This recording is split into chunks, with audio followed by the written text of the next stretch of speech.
দেখতে পাচ্ছেন আপনারা, আমরা আজকে মসজিদ সাফ করতে এসেছি। দেখেন ধোয়াধুয়ি করছি।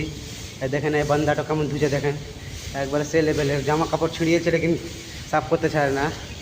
আমাদের মসজিদে সাফ করছি। দেখেন মমতা আমাদের বেহিরে ওই দেখেন পানি দিয়ে দিয়ে করছে। দেখেন দেখেন মমতা আমাদের দেখেন পানি দিতে দেখেন। আর আমরা আবার ঝাঁটানি কাজ করছি।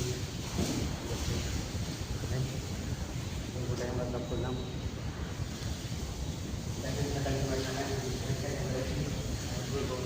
सब कुछ मस्जिद के सब करते थे ना, हमारे के जिम्मेदारी दिया सब कर